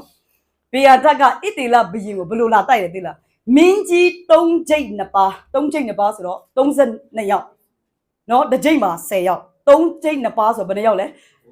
ကဲဣသေလတိုင်းပြည်ရဲ့ဟာလာအာဟပ်မင်းကိုလာတိုက်တယ်လေဘင်ဟာတက်ကလေမင်းပေါင်းဘလောက်ခေါ်ခဲ့လဲ32ပါးနဲ့စစ်တပ်အင်အားစစ်တီအင်အားတွေခေါ်ပြီးတော့စဉ်းစားကြည့်မာနကလေကျမတို့ဘဝလာတဲ့ခါလေတကောင်ထဲလာတာမဟုတ်ဘူးသိလားမာနကအုံနဲ့ကျင်းနဲ့လာပြီးမိတ်ဆွေဘဝဝါမျိုးဖို့ကြိုးစားတယ်မိတ်ဆွေတာလေတမာတိရှိဖို့လိုအပ်တယ်ဟာလေလုယာမာနလာတဲ့ခါမာနကျမတို့ဘဝကိုလာတိုက်တဲ့ခါလေတကောင်ထဲမလာဘူးမာနကပါလေအုံနဲ့အဖွဲနဲ့လာဘင်ဟာဓာတ်ကဣသေလတိုင်းပြည်အာဟပ်ကိုလာတိုက်တဲ့ခါမင်းကြီး32ပါးနဲ့တူဟာနဲ့တဲ့အင်အားနဲ့လာတိုက်တယ်ဒါပေမဲ့ဘုရားသခင်ရဲ့ကျေးဇူးပြုခြင်းကြောင့်သူတို့အောင်မြင်သွားတယ်ဘယ်သူအောင်မြင်လဲအာဟပ် ဘာကြောင့်လဲဖယားတခင်ကအာဟပ်ဘက်မှာရက်ပြီးတော့ဒီတိုက်ပွဲမှာဘလောက်လူများကွာဘလောက်ပဲမင်းကြီးတွေများပြီးစစ်တပ်အင်အားဘလောက်များအာဟပ်ဘက်မှာဖယားရက်ပေးတဲ့အတွက်အာဟပ်ကအဲ့ဒီစစ်ပွဲမှာမအောင်တော့ဘူးလားအောင်သွားတယ်ဒါသူရဲ့ဒီကြောင်းထဲမှာပါတဲ့ရအောင်မြင်သွားတယ်ဒါကြောင့်မိတ်ဆွေဘွားကိုကျွန်တော်ပြောပြချင်တယ်မိတ်ဆွေကိုမာနကနေလန်းအစုံနဲ့နတ်ဆိုးပေါင်းများစွာနဲ့စင်ရဲ့ချင်းနတ်ဆိုးယောဂနတ်ဆိုးပြီးတော့ကျင်ချင်းအမျိုးမျိုးနဲ့တင့်ဘွားကိုဝါမြဖို့ကြိုးစားပေမဲ့ယေရှုခရစ်တော်ရဲ့ကားတိုင်အားဖြင့်အလုံးစုံကိုအောင်မြင်ပြီးသားဖြစ်တယ်အာမင်နီလန်းစုံတယ်ဒါကြောင့်ကျမ်းစာမှာတရက်မှာတဲ့လေကောင်နတ်ဆိုးဆွဲတဲ့လူရဲ့ထဲမှာနတ်ဆိုး2000နတ်ဆိုး6000ရှိတယ်နတ်ဆိုးကတကောင်ပဲမလားသူကအုံတဲ့ကျင်းတယ်နတ်ဆိုးမိတ်ဆွေဘဝမိသားစုတွေဖြတ်တော့မယ်ဆိုတယောက်တည်းမလားနတ်ဆိုးလည်းအဖော်ကြိုက်တယ်နတ်ဆိုးကအဖော်နဲ့အလုပ်လုပ်တယ်နတ်ဆိုးပေါင်းများစွာနဲ့လာပြီးတော့ထိန်းချုပ်တာဖြစ်တယ်လူတွေအတွေးခေါ်တော့ကျွန်တော်ခရိယာနေဖြစ်ပေမဲ့ယုံကြည်သူဖြစ်ပေတင်လွတ်မြောက်မဲ့တစ်ခုတည်းတော့ရာကတမန်တရားနဲ့တည်ကျွမ်းခြင်းဖြစ်တယ်အာမင်နှုတ်ကပတ်တော်ကိုတင်တည်ကျွမ်းရတမန်တရားကိုတင်တည်ကျွမ်းမှာမာနရဲ့ပြည့်ရကိုတင်သဘောပေါက်တော့တချို့ကစိတ်သက်လဲကြတယ်အလုတ်တွေအစမပြေယောဂါတွေဖြစ်တယ်စိတ်တွေဆင်းရဲတဲ့ဟိုနားမှာကြားမှပြီးတဲ့ဒီနားမှာပြန်ဖြစ်တယ်ဒီနားမှာနေကောင်းပြီးတဲ့ဟိုနားမှာပြန်ဖြစ်တယ်မိသားစုပြီးတင်းကို attach လုပ်တယ်လုံးပေါ်ဆောင်ဘက်တရားဖြစ်သေးကြတယ်နတ်ဆိုးတကောင်ပဲတော့မဟုတ်နတ်ဆိုးပေါင်းများစွာနဲ့တင့်ဘွားကိုထိန်းချုပ်ဖို့ကြိုးစားနေတာဒါပေမဲ့တခုတော့ရှိတယ်အာဟပ်ဘက်မှာရပ်ပေးတဲ့ထာဝရဘုရားကလဝါကတိုင်အဖြစ်တင့်ဘွားမှာလာတိုက်မဲ့နတ်ဆိုးတွေအလုံးရက်တွေကိုဖျက်ဆီးပေးပြီးသားဖြစ်တယ်အာမင်အကြောင်းတင်ကအာဟပ်ကလည်းငါဘယ်လိုလုပ်ရမလဲတဲ့ဘယ်လို့မှမနိုင်ဘူးလေအဲ့တော့ prophet နဲ့သူဆက်တွေ့တဲ့အခါမှာသူ့ဘက်မှာဘုရားတိုက်ပေးတယ်တိုက်ပေးပြီးတာနဲ့အောင်ပွဲလဲရရောမှာတဖန်ဘုရား prophet ဒီဘာပြောလဲဣသေလရှင်ပြန်ထံတို့လာတယ်အဲ့ဒါအာဟပ်စီလာကိုခိုင်ခန့်စေအတိတ်ဘက်ကတကယ်ဒီဆာမီကျမ်းမှာဆိုတော့စစ်တပ်အင်အားကိုပြန်တိဆောက်တော့လို့ပြောတာဟုတ်ပြီနော်ကိုခိုင်ပြန်ပြီးတော့ stand by လုပ်တော့အဘေတို့ပြုရမျိုးတတိနဲ့စင်ကျင်နဲ့နှစ်လေတော့အခါပြန်ပြောမယ်ပါလဲနှစ်လေတော့ကရှုရရှင်ပြင်းဒီစစ်ချီ၍လာအောင်ပဲဟေး prophet ကဘာတတိလာပေးလဲအာဟပ်ကိုလေနေတိုင်းပဲအောင်ပွဲခံပြီးဆိုမှပျော်မနေနဲ့တဲ့ပြန်လာဖို့အခွင့်အရေးရှိသေးတယ်သူကပြန်လာမဲ့အချိန်ဘယ်အချိန်ကအားလဲလဲဘယ်အချိန်မှငါပြန်လာရမလဲဆိုမာနကအမြဲတမ်းမိတ်ဆွေမိသားစုတွေကိုပြန်နောက်ဆက်ဖို့အတွက်နောက်ထပ်တစ်ချိန်လာဖို့အမြဲတမ်းပြင်ဆင်တာဖြစ်တယ်အဲ့တော့အာဟပ်ကိုပြောတဲ့ကအာဟပ်ဒီကိုခိုင်ခန့်စေဆိုတော့စစ်တီအင်အားတွေပြင်ဆင်တနည်းအားဖြင့်အရင်ထက်ပိုပြင်ဆင်နောက်တော့ဘယ်လိုလုပ်ရမလဲဆိုတော့တတိနဲ့လုပ်တော့နှစ်လေတော့ခါနှစ်ဆမ်းမှာပြန်လာမယ်တဲ့ဒီရှုရရှင်ပြဘင်ဟာတက်ကပြန်တိုက်ပွဲမိတ်ဆွေတချို့တော့သူတွေ deliverance ဖြစ်သွားတယ်မာနရဲ့လက်ကနေလွတ်မြောက်သွားတယ်မာနရဲ့လက်ကနေဘာဖြစ်တာလဲအပိပိုင်လွတ်သွားပြီဒါပေမဲ့လွတ်သွားပြီးတော့တနစ်လောက်ကြာတော့သူဟာငါလွတ်သွားငါလွတ်မြောက်ရေတော့ငါဆက်လက်တောက်တယ်ဒါပေမဲ့ငါမတောက်တော့ဘူးငါရေတော့ဟိုစိတ်ဒီစိတ်ရှိတယ်ငါမလုံတော့ဘူးအိုးလွတ်မြောက်သွားပြီလွတ်မြောက်ပြီး easy ကိုရင်းနေတယ်စီလမ်တောင်းကျန်းစာလည်းမဖတ်ဖျားနဲ့လည်းချိန်ဘူးနှစ်လေတော့အခါမိတ်ဆွေရဲ့အခွင့်အရေးမိတ်ဆွေရဲ့ပြစ်မှတ်မိတ်ဆွေရဲ့အားနဲ့ချက်ကိုစောင့်နေတဲ့မာနကဒုတိယချိန်မိတ်ဆွေဘွားဝါမြူဖို့လာနေတချို့တော့သူတွေလွတ်မြောက်သွားတယ်ဟာဟိုတင်တန်းမှာလွတ်မြောက်တယ်ဒီတင်တန်းမှာလွတ်မြောက်တယ်ဟုတ်တယ်ဂျေစုတော်ကြောင့်တင်တန်းနေမှာတင်လွတ်မြောက်နိုင်တယ်ဒါပေမဲ့အဲ့ဒီလွတ်မြောက်သွားတဲ့တဲ့အသက်တာကိုဆက်လက်ပြီးခိုင်ခန့်စွာဘာနဲ့တည်ဆောက်ရမှာလဲနောက်ကပတ်တော်နဲ့တည်ဆောက်ရမယ်တမန်တရားနဲ့တည်ဆောက်ရမယ်မြတ်ရဲ့မျက်မှောက်တော်မှာဖြတ်တန်းခြင်းနဲ့တည်ဆောက်ရမယ်ဟာလေလုယာတချို့အတိုင်းပေါ်လွတ်မြောက်တဲ့ပြောတယ်ပြီးတော့ဗာလဲကျမ်းစာအုပ်လည်းဘယ်ကဘာရောက်တော့မှမသိဘူးလွတ်မြောက်သွားပြီးဘယ်ဖျားเจ้าလည်းဘယ်ရောက်မှမသိတော့မဟုတ်ဘူးဘာလို့လဲမာနကလေအခွင့်အရေးပဲအချိန်ရှိအောင်မလဲတင်ပေါ်မှာဘာလို့တင်ဖွင့်ထားတဲ့တကားနဲ့ तू လာမှာ哦တင်ဖွင့်ခဲ့တဲ့တကားနဲ့ तू ဝင်လာမှာအဲ့တော့မာနကဘယ်အချိန်မှာအခွင့်အရေးထားလဲနှစ်လေတဲ့ခါလာတယ်ဒါကြောင့် prophet ကပြန်တတိပေးတယ်ဒီနေ့မိတ်ဆွေကိုလည်းတတိပေးခြင်းငါလွတ်မြောက်သွားပြီငါဒီစိတ်ကနေလွတ်မြောက်သွားပြီငါဒီအကျင့်ဆိုးကနေယေရှုကြောင့်လွတ်မြောက်သွားပြီငါဒီလိုမျိုးအတွေးခေါ်ကနေလွတ်မြောက်သွားတယ်ဆိုပြီးတော့တင်ဒီတိုင်းပဲနေသွားလို့ရလားမရဘူးတင်တမန်တရားနဲ့လည်းနဲ့သက်ဆင်ဖို့ဖြစ်တယ်ဟာလေလုယာတင်တမန်တရားနဲ့စက်တိုက်ပွဲဝင်ပြီးအသက်တာပြင်ဆင်ထားဖို့လိုတယ်ဘာလို့လဲနှစ်လေတော့ကရှုရရှင်ပြီတကယ်လာမှာတဲ့ဘယ်လိုတော့ပြောလဲဆိုကျမ်းစာမှာကျွန်တော်ဒီမှာအလုံးတော့မဖတ်တော့ဘူးဒီမှာဘယ်လဲအပိုက်ငယ်23လောက်မှာဆိုရင်ရှုရရှင်ပြီကျွန်တို့ကလည်းသူတို့ဤဖျားတွေတောင်ကိုတာအစိုးရတော်ဖျားဖြစ်တယ်ထို့ကြောင့်သူတို့တွေငါတို့ကိုနိုင်တယ်ငါတို့တွေလွင်ပြင်လိုက်တခါတိုက်ကြကုန်ဟာထို့တို့တိုက်ရင်စင်စစ်နိုင်ကြမယ်ဒီမှာမပါဘူးကျွန်တော်ဒီမှာဖတ်ပြတယ်ဆိုတော့ဘင်ဟာတရဲ့စစ်သားတွေရှုံးလာတယ်ကသူတို့ပြောတယ်ဒီဣတေလတွေရဲ့ဖျားကလေတောင်ပေါ်မှာတော့ပဲအောင်ပွဲပေးတာလေသူတို့တောင်ပေါ်တိုက်ရတာတော်တဲ့တောင်ပေါ်အဲ့တော်တဲ့ဘရင်ကိုကြံ့ကြံ့ပေးတယ်ငါတို့မြေပြတ်မှာတိုက်မိတ်ဆွေမာနဘလောက်ပြည့်ရဖြစ်တယ်ဒီတစ်ချိန်မှာ तू နိုင်သွားတယ် ဒါပေမဲ့နောက် तू ရှုံးမဲ့အကွက်ရှိသေးတယ်ဒီအကွက်မှာतू ကတော့ငွေကြေးမှာတစ္ဆာရှိတယ်ဟာဒီတစ်ချိန်မှာတော့ငါတို့ငွေကြေးနဲ့ तू ဘလို့မှဆက်ဆောင်လို့မရဘူးဒါပေမဲ့လိန်ပိုင်းဆိုင်ရာနဲ့တော့ဒီလူကြနိုင်တယ်မိတ်ဆွေဘဝကိုလာလိမ့်ဒါကြောင့်မို့ကျမ်းစာဘာပြောလဲတောင်ပေါ်မှာပဲအစိုးရတဲ့ဖရာသူတို့ဖရာဒါကြောင့်တောင်ပေါ်မှာတိုက်တော့သူတို့နိုင်တာတဲ့အခုတော့ငါတို့တောင်ပေါ်မှာမတိုက်ဘူးတဲ့လွင်ပြင်မှာတိုက်တယ်မြေပြန့်မှာတိုက်တယ်မြေပြန့်ဆိုရင်ဣသေလတွေရဲ့ဖရာမြေပြန့်မအုပ်စိုးနိုင်ဘူးတဲ့တို့တော့အဲ့လိုခံမှန်းတာအဲ့တော့မြေပြန့်မှာစစ်ပွဲဝင်ဒီနေ့ဘဝမှာတင်းကယေရှုနာမကြောင့်ဒီယောဂါကနေတွမြောက်ဒီချိန်ချက်လွတ်မြောက်သွားတယ်မာနကလေနောက်တစ်ချိန်မှာတော့ပြန်ပြီးတော့ဗာလဲစစ်ခင်းချင်းတင်နေတယ်ဒါမဲ့တင်းကဘယ်တောင်မှာပဲဖြစ်ဖြစ်လွင်ပြင်မှာပဲဖြစ်ဖြစ်ယေရှုနဲ့တွားပါအာမင်ဘယ်ချိန်ဒီမှာပဲဖြစ်ဖြစ်ယေရှုနဲ့တွားပါဟာလေလုယာတရှင်တော်ဝိညာဉ်တော်နဲ့ပြေဝပါဝိညာဉ်တော်ရဲ့တကူနဲ့တွားပါတင်းဘယ်လိုအခြေအနေမှာပဲဖြစ်ဖြစ်တချို့တော့ရှိတယ်ယုံကြည်သူအများဆိုတချို့တော့ဆောင်မှုပွဲတွေအောင်တယ်အာယေရှုအောင်တချို့တော့ဆောင်မှုပွဲတွေတိုက်စရာတော့မလိုမာနကဘာမှတိုက်စရာတော့မလိုသူကကြာပြီးသားတချို့တော့လူတွေက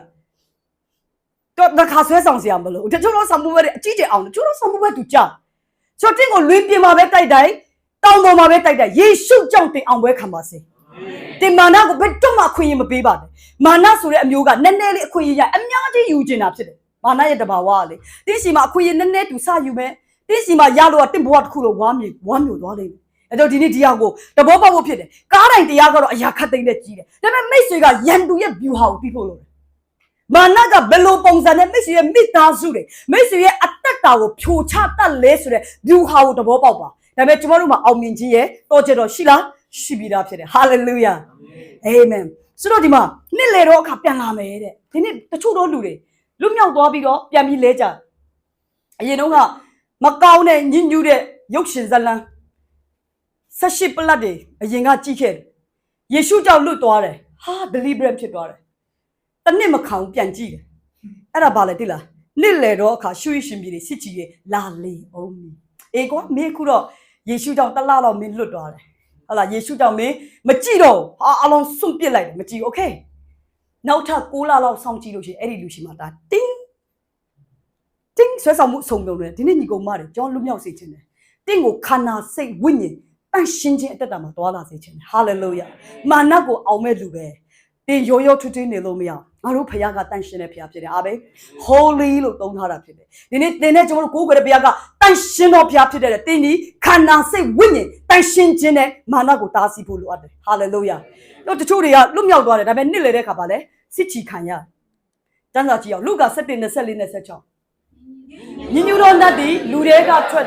6ကတ်သောရက်တို့၌လေ၍ငြိမ်သက်ခြင်းကိုရှာတတ်မတွေ့လေငါသည်ထွက်ခဲ့သောနေလေအိမ်တို့ပြန်ရအောင်မည်ဆို၍ရောက်တော့ကထိုအိမ်သည်တုတ်တင်ပြင်စလဲရှိသည်ကိုတွေ့တော့မိမိထက်တာ၍ညညူတော်နတ်ဆိုး9ကောင်ကိုခေါ်ပြီးလေထိုလူတဲတို့ဝင်၍နေကြ၏ထိုလူ၏နောက်ပြဟန်သည်ရှေ့ပြဟန်တဲ့တာ၍ဆိုးသည်ဟုမိန့်တော်မူ၏တဲ့အဲ့ဒါကြောင့်ရှုရရှင်ပြန်နှစ်လေတဲ့ခါလာမယ်တဲ့ဒါကြောင့်မို့အာဟဘယုံပါပြောလဲနင်ခိုင်ခေါင်ပြင်ဆင်တော့အတ္တတာပြင်ဆင်ရအောင်ဒီတစ်ချိန်မှာအောင်တဲ့ဆာမွေးပွဲနောက်ထပ်တစ်ချိန်မှာတိုက်ပွဲကြတချို့တော့ယုံကြည်သူတွေကတင်မအောင်ခဲ့တဲ့ဆာမွေးပွဲကိုလေ10နှစ်နေရင်လေအဲ့ဒီဆာမွေးပွဲပြန်ဖြစ်ရမယ်တချို့မူရည်စည်းဝါနဲ့မအောင်တချို့ငွေကြေးနဲ့မအောင်ဒါပေမဲ့နှစ်တည်းအရန်ကြာတဲ့ကအဲ့ဒါနဲ့ပဲတင်ပြန်အတိုက်ခံရတယ်တချို့တော့ယုံကြည်သူတွေကသူတို့မအောင်တဲ့ဆာမွေးပွဲကိုဖြည့်ရင်းနဲ့ပဲဘဝမှာဖယားတခင်ရဲ့တကိုးကိုမပြနိုင်ခဲ့ဘူးမိတ်ဆွေအဲ့ထဲမှာမပါစေချင်ဘူးအာမင်ဒီနေ့ယေရှုခရစ်တော်ပြောတယ်ငါရဲ့သက်သေဖြစ်ရတရှင်တော်ဝိညာဉ်တော်တကိုးတော်ရတဲ့ကငါသက်သေဖြစ်ရမလို့ပြောတဲ့အတွက်တင်မအောင်တဲ့ဆာမီးပွဲကိုပဲဖြည့်ပြီးတော့ဖြည့်တိုင်းလဲကြဖြည့်တိုင်းလဲကြအဲ့ဒါဖြည့်နေရင်းနဲ့ဖယားတခင်ရဲ့သက်သေမဖြစ်တဲ့ဘဝမှာမနေစေချင်တော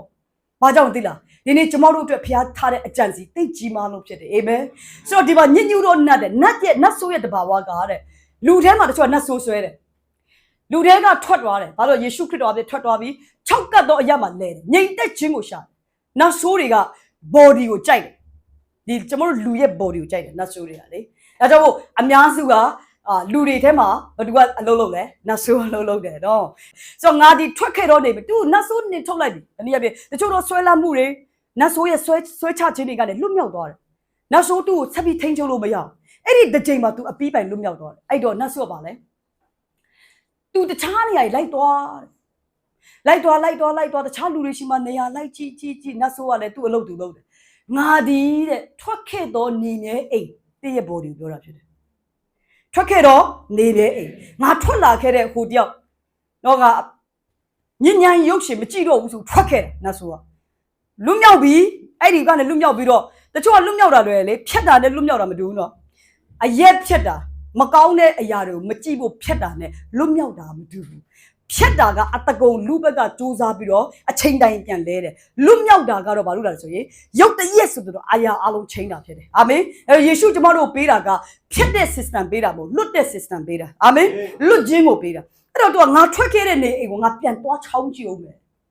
အားနဲ့သူအိမ်ကြီးတုတ်တင်ပြအဲ့ဒီအိမ်ကသူသွားတဲ့အခါအိုးလက်ခံနေရောအဲ့တော့နတ်ဆိုကဘာလို့လဲဆိုဟာဒီတယောက်ကတော့ဗာလဲအစင်တင်ပဲပြောလဲအသက်တာကဖျားနဲ့မသွားတော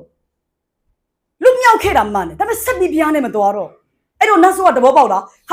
အချင်းတွေရောငါဝင်အေးစေးပဲမိမိတဲ့တာ၍ညညူတော့နတ်ဆိုဘယ်နဲ့ကောင်းလဲခုနှစ်ယောက်ကိုခေါ်ပြီးတော့အဲ့ဒီလူထဲမှာဝင်ပြီးတော့သူတို့နေရာကြ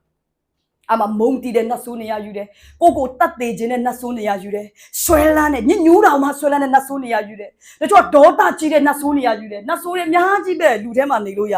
2000 6000နေပါတယ်ဆိုမှဒီထက်များတဲ့ဟာရှိတယ်6000နေရှိတယ်အများကြီးရှိတယ်တို့နေတာတော့အုံနဲ့ကျင်းနဲ့လွှမ်းမိုးပြီးတယ်ကိုချိန်လုံးတတ်တယ်တချို့တော့အိမ်မရတဲ့နတ်ဆိုးထိန်ချုပ်တယ်ဘယ်တော့မှအိမ်မရအောင်အိတ်ဆေးတောက်လည်းမအိမ်မရအောင်ခါကျတချို့တော့ဖြစ်တတ်ပါတယ်ကော်ဖီတောက်လို့မအိမ်ငိုက်တာရှိတတ်မအိပ်ရတာရှိတတ်အဲ့လိုမဟုတ်တော့နှစ်ပေါင်းများဆိုအိတ်လို့မပြောတဲ့ spirit ကသူ့ကိုထိန်ချုပ်တယ်ဟုတ်ပြီနော်ပြီးတယောက်ထဲပဲစိတ်သက်ကြအောင် depression လို့ခေါ်တယ်ကျွန်တော်နတ်ဆိုးတဲ့အများကြီးအဲ့ဒီလူရှိပြန်လာပြီးတော့စိတ်တိုင်းကြသူ့ဘဝကိုလွှမ်းမိုးလာချစ်တော်ညီကုန်းပါတယ်ရှုရိရှင်ပြင် sorry ရှုရိရှင်ပြင်ကအာဟတ်စီကိုပြန်လာမယ်ဆိုတဲ့အတိုင်းပဲ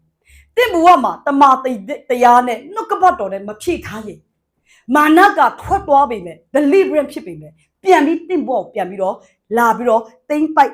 ်ဖြက်စီးလူယူချင်နေတာဖြစ်တယ်မိတ်ဆွေဝမ်းမြောက်ခြင်းယေရှုခရစ်တော်သူ့ကိုပေးထားပြီတချို့မဝမ်းမမြောက်ဘူး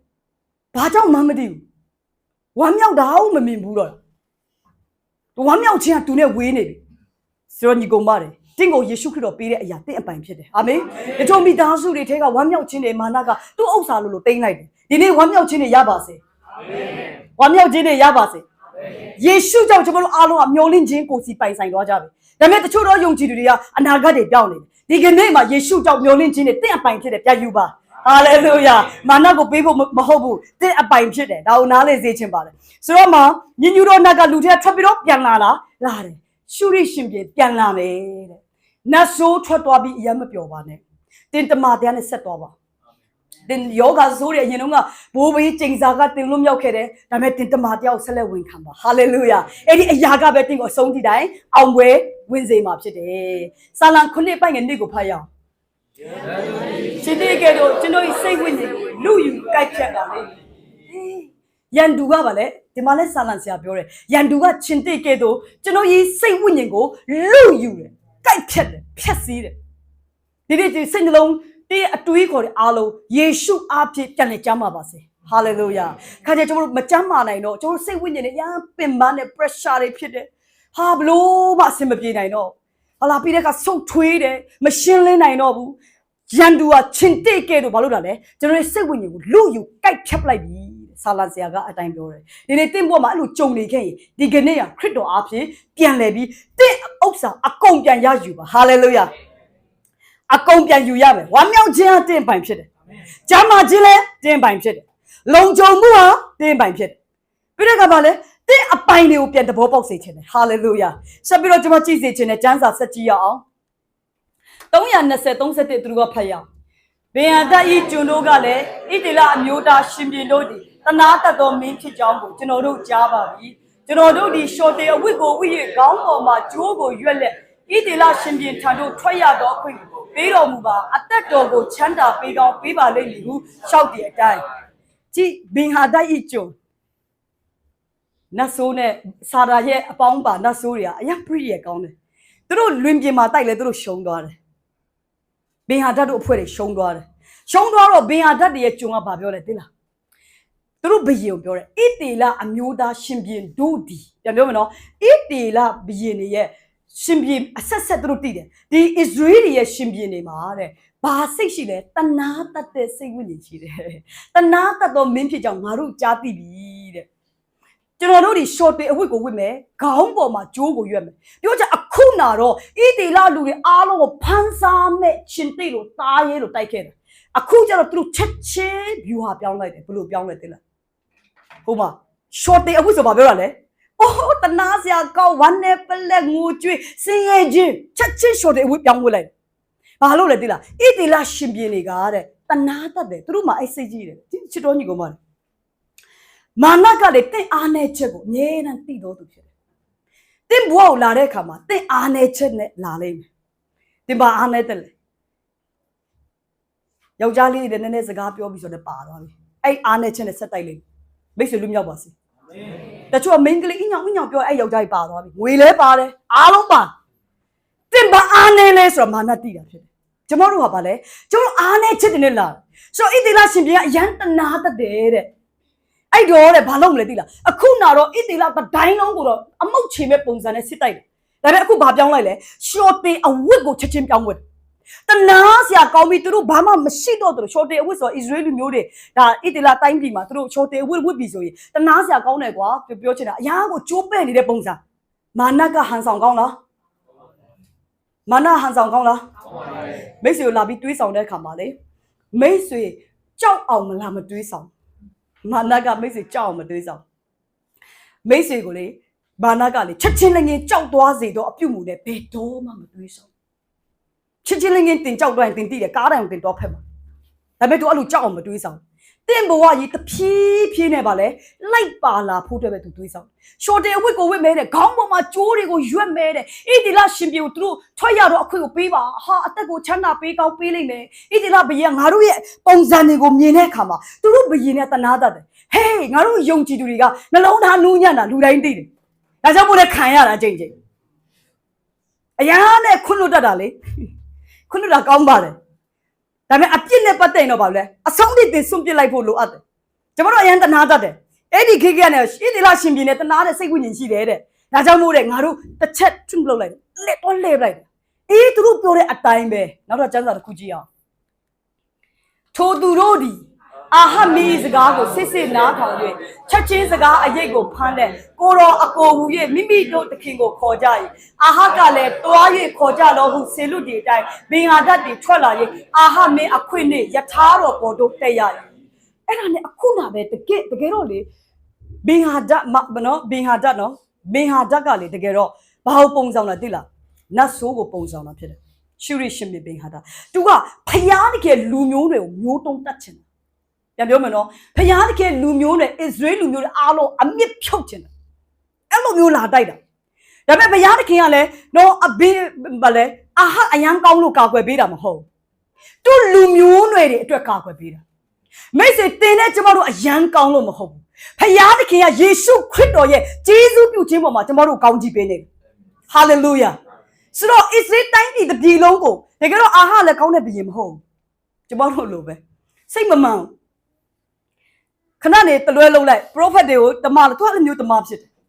ဒါပေမဲ့ဘုရားသခင်ကကယ်နှုတ်ခြင်းပြုတဲ့အခါမှာအာဟရဲ့စိတ်နေစိတ်သားနဲ့ပြုတာမဟုတ်သူ့ရဲ့လူမျိုးတော်အဖြစ်ရွေးနှုတ်တာဖြစ်တယ်ဒီနေ့မိတ်ဆွေနဲ့ကျမတို့ကောင်းကြီးခံစားတာကျမတို့အယံကောင်းလို့တော့မဟုတ်ဘူးယေရှုခရစ်တော်လှုပ်ဆောင်ပေးတဲ့ဂျေဇုတော်အဖြစ်ခံစားရတာဖြစ်တယ်အာမင်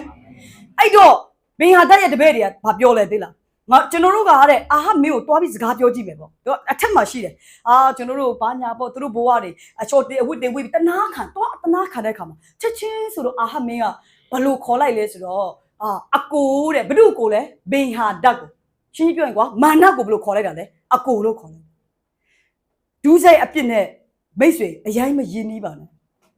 အပြစ်ကိုမိတ်ဆွေရဲ့တငယ်ချင်းမလုပ်ပါနဲ့သူကတကယ်တော့ဘင်ဟာဒတ်ကတမျိုးလုံးဖြုတ်ချင်ဒီနေ့တင့်ဘဝတစ်ခုလုံးကိုဖျက်ဆီးဖို့လာတဲ့ဒူးစိတ်အပြစ်ကိုအကိုလို့မခေါ်မိပါစေမိတ်ဆွေဘဝကိုဖျားနဲ့ဝေးအောင်လုပ်နေတဲ့အရာတွေကိုနဲ့မခင်တွယ်ပါနဲ့ဖြုတ်ချလိုက်ပါမိတ်ဆွေကိုဖျားသခင်ရှေ့မှာမရောက်လာနိုင်အောင်စီးတာတဲ့အတွေးခေါ်လုပ်ရအကြံစီတွေနဲ့ပတ်သက်တဲ့အရာတွေကိုကြောခိုင်းလိုက်ပါအကိုလို့တော့မခေါ်ပါနဲ့ဘင်ယာဒတ်ကိုအာဟကဘယ်လိုခေါ်လဲဟောငါအကိုအစဉ်ပြေရလားတဲ့ဟာအဲ့ဒါနဲ့ဘင်ယာဒတ်ရဲ့တပည့်တွေတဘောပေါက်လား ဒီကတော့စာရရဲ့တပည့်တွေနတ်ဆိုးတွေကောင်းကောင်းတဘောပေါက်ဘယ်လိုပေါက်လဲဟာအာဟာကအကူလို့ခေါ်ပြီအာဟာကအကူလို့ပါအခြေတွေကြည့်လိုက်တာတို့မြည်စင်ကြီးကလိုက်ဟာဒီအခြေတွေတော်တော်ကောင်းနေတယ်အဲ့ဒါနဲ့အာဟာကလည်းတွားရိတ်ခေါ်ကြတော့အဲ့ဒါနဲ့အခုနာရန်တူတိုက်ပွဲမှာရှုံးပြီးပြီအခုဘာလုပ်ခိုင်းလဲအာဟာကလေဘင်ဟာဒတ်ကိုခေါ်ပြီးတော့မိတ်ဖွဲ့ပလိုက်ကြောက်စရာဒီမိတ်ဆွေဘွားမှာထိုးနှက်ခဲ့တဲ့မူရစ်စည်းဝါးတွေကိုဆွလွတ်ခဲ့ပြီးပြန်မပေါင်းပါနဲ့မိတ်ဆွေဘွားမှာယေရှုကြောင့်လွတ်မြောက်ခဲ့တဲ့အတွေ့အကြုံဆန္ဒလွတ်မြောက်ပြီးအဲ့ဒီနယ်ပယ်ကိုပြန်မသွားပါနဲ့ဒီကလိုမိတ်ဆွေအသက်တောင်ဖျားနဲ့ယဉ်နီးဖို့မတွန်းပိုးတဲ့လူတွေနဲ့သင်ဆက်မပေါင်းပါနဲ့သူတို့အထဲမှာရှိနေတဲ့ spirit ကမာနရဲ့လူယူဖြတ်စီတော့စိတ်ဝိညာဉ်ဖြစ်တယ်မိတ်ဆွေကိုဖျားရဲ့မျက်မှောက်တော်ထဲမှာအသက်ရှင်ဖို့အတွက်မတွေးဆောင်တဲ့လူတွေနဲ့မိတ်ဆွေ relationship တွေကိုရပ်တန့်ဖို့လိုအပ်တယ်တကယ်လို့မိတ်ဆွေကဥဆောင်တဲ့သူဆိုတော့တမျိုးပေါ့ကိုကဘာလို့ကမဥဆောင်ပဲကြာချင်တဲ့အထက်ပါတယ်ဆိုတော့အဲ့ဒီအရာတွေအဆုံးတတ်ဖို့ဖြစ်တယ်ဆိုတော့ဘင်ဟာတော့ကိုသူအကိုလို့ခေါ်လိုက်တယ်အကိုလို့ခေါ်ပြီးဘာလို့လဲတကယ်တော့ဒီဖျားတကယ်လူမျိုးတွေကိုတတ်ဖြစ်တာလေဖျားတကယ်လူမျိုးတွေကိုမြေကြီးမှာအညွတ်တောင်းအောင်လုပ်တာအဲ့ဒီလူနဲ့ပေါင်းတယ်မိတ်ဆွေကျွန်တော်အားပေးခြင်းတယ်ဖျားတကယ်မကြိုက်နှစ်သက်တော့အရာတွေနဲ့မိတ်မဖွဲ့ပါနဲ့ဖျားခင်ကောင်းချီးပေးပါစေဘာလို့လဲဒီလားအဲ့ဒီအရာကဖျားသားတယောက်ရဲ့ဖြစ်ချင်းမပေါ်ထွက်လောင်ပင့်ဘဝအဆုံးထိဆွဲချမှာဖြစ်တယ်ဖျားသားသမီးတယောက်ရဲ့ဖြစ်ချင်းတွေရှင်းမဆက်နိုင်တင့်ဘဝကိုအားလုံးဆွဲချတော့မဲ့အရာကဖျားသခင်နဲ့စန့်ကျင်ဘက်သောအရာတွေဖြစ်တယ်အဲ့တော့ပြောပါလေအာဟာမေခွင်းနေယထာပေါ်ကိုပါလေဘင်ဟာဒတ်ကတက်လာတယ်ကြည့်အောင်ဘင်ဟာဒတ်ကတက်လာသူတို့မိတ်တွေဖွဲ့လိုက်အိုးဖျားမှာတော့ကယ်လိုက်ရတာတောင်ပေါ်မှာတစ်ခါကဲလွင်ပြင်မှာတစ်ခါကဲနောက်ဆုံးတော့ပါလေသူတို့တွေပြန်ပြီးပေါင်တော့ဒီနေ့တင့်ကိုဖျားတကအကြိမ်ကြိမ်ဒုစရိုက်အပြစ်ကရွေးနှုတ်ပြီးပါပြီယေရှုကြောင့်တင်အကြိမ်ကြိမ်ခွင့်လွှတ်ခြင်းကိုခံစားပြီးပါတင်အဲ့ဒီအပြစ်နောက်ကိုပြန်မသွားပါနဲ့တင်အဲ့ဒီအပြစ်တွေနဲ့တင်မိတ်တာမဖွဲ့ပါတင်အဲ့ဒီအကျင့်ဇိုးတွေနဲ့တင်မသွားဖို့အတွက်ဆုံးဖြတ်ရတင်ကိုဘုရားသခင်ကအိုးကျွန်တော်တို့ဘုရားရဲ့နီလန်တိုင်းတခါမှသမုတ်ရတဲ့ကောင်းကြီးတွေကိုဘုရားပေးတယ်လို့မခံယူဘူးကိုရှာလို့ကိုရတဲ့ချင်းအားလုံးဘုရားနိုင်ငံတော်မရောက်ဘူးတင်ဘဝတွေစုပ်ပြတ်တယ်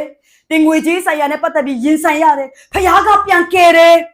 ဒီအချိန်မှာအိုးငါ့ဘုရားသခင်ကလွတ်မြောက်စေပြီဒါနဲ့တင်အချိန်တန်တော့လေတင်ငွေကြီးတွေဖျားမျက်မှောက်တော့မရောက်လာတင်အဲ့ဒါတွေမိတ္တာမဖွဲတော့နဲ့တင်အဲ့ဒီအရာတွေကိုဆွလို့ရပါဖြစ်တယ်ဖျားတခင်လုံးဝမကြိုက်တော့ရာကဒုစရိုက်အဖြစ်ဖြစ်တယ်ဟာလေလုယာတော့ဒီနေ့သူကအာဟကိုဘင်ဟာဒတ်ကို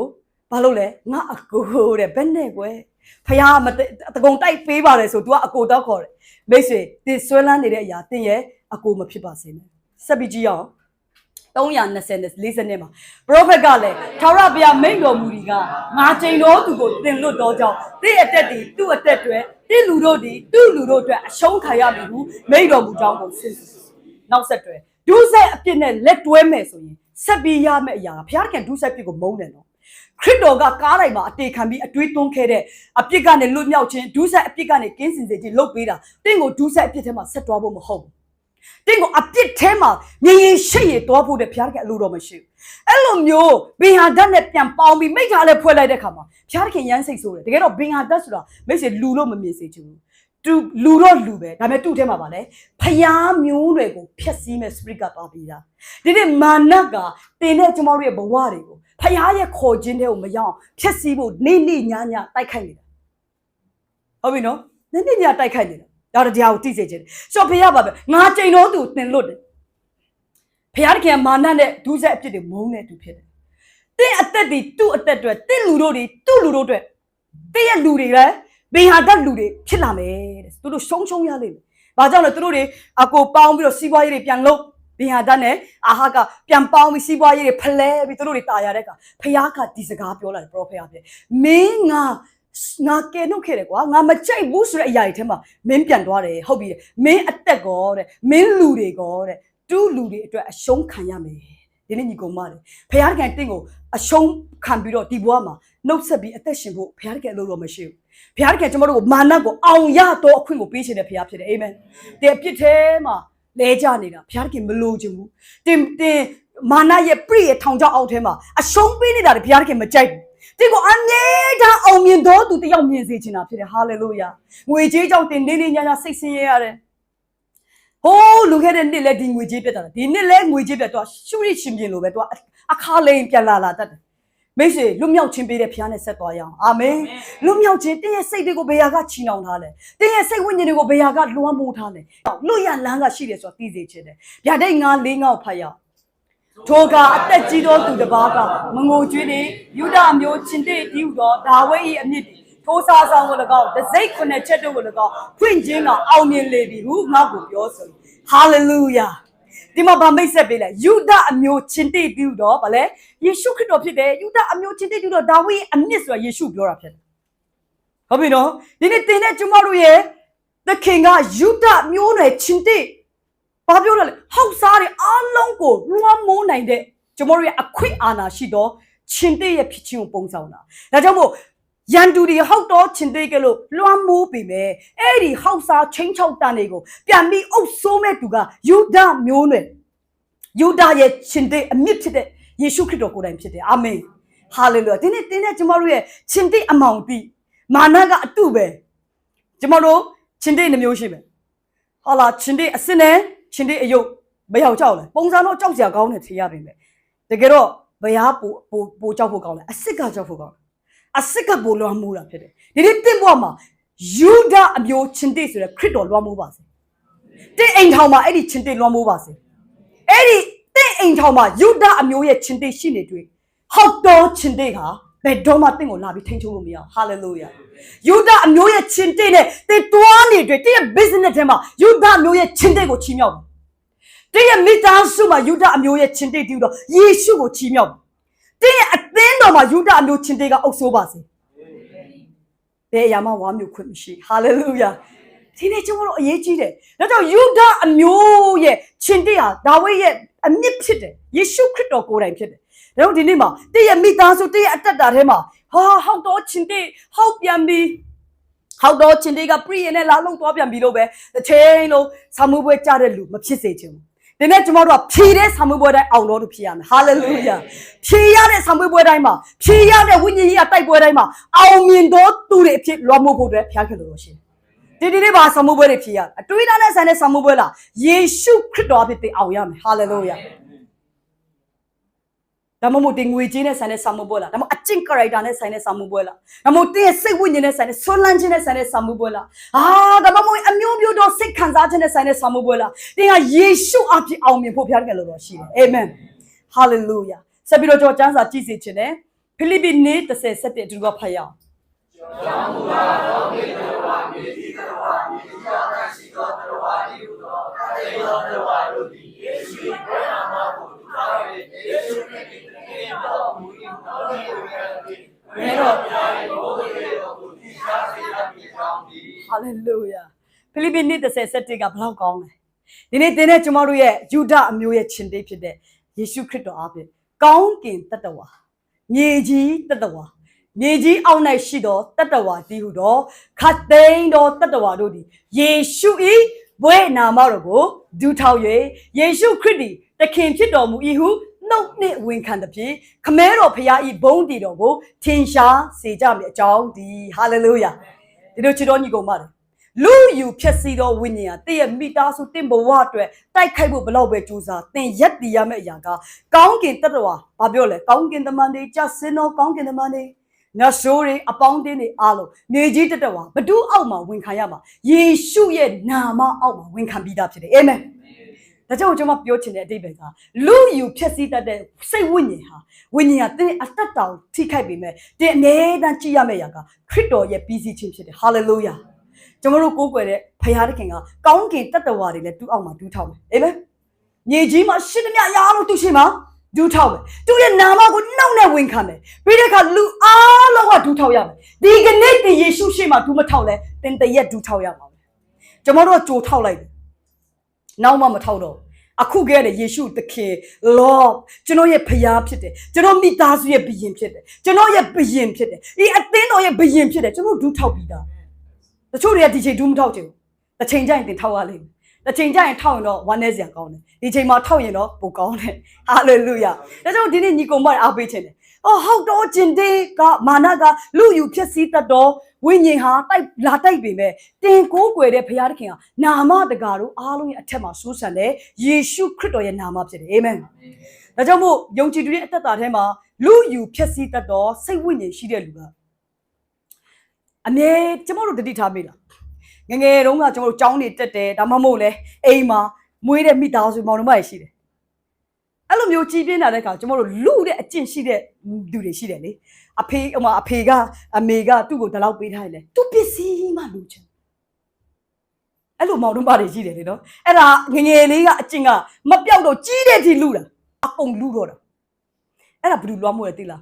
လူယူဖြစ်စီတော့ဝိညာဉ်ကအဲ့ဒီလူပေါ်မှာလွှမ်းမိုးလို့ဖြစ်တယ်ဒီနေ့ကျွန်တော်တို့အရောက်တိုင်းလူမြောက်ပါစေအာမင်ကိုကိုဖခင်ပေးတဲ့အရာကိုလက်ခံမယ်ကိုဖခင်မပေးတဲ့အရာကိုလူယူဖို့ဘယ်တော့မှမကြိုးစားပါအခွင့်အာဏာဖြစ်နိုင်တယ်ယာထူးတွေလည်းဖြစ်နိုင်တယ်အရက်အရာလည်းဖြစ်နိုင်တယ်ငွေကြေးလည်းဖြစ်နိုင်တယ်အခွင့်အလမ်းလည်းဖြစ်နိုင်တယ်တင်းအတွက်ဘာလို့တိတိကျကျရောက်လာတဲ့အရာကိုတင်းလက်ခံ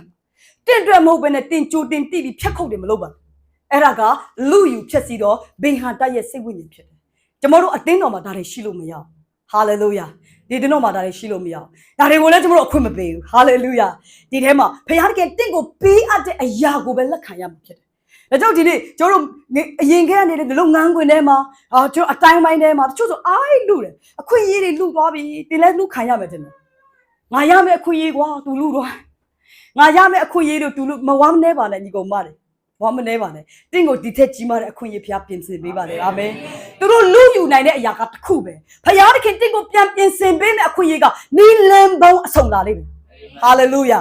ဒီကတည်းကကျွန်တော်တို့ယုံကြည်သူကလည်းနတ်ဆိုးရဲ့လက်ကွက်ထဲမှာရှိတယ်ကိုရမယ့်အခွင့်အရေးလေးကိုလူယူသွားပြီးအမှပဲကြေကွဲအဲ့အလုံးမှာဝမ်းနေအဲ့ဒီစိတ်တန်ရာရ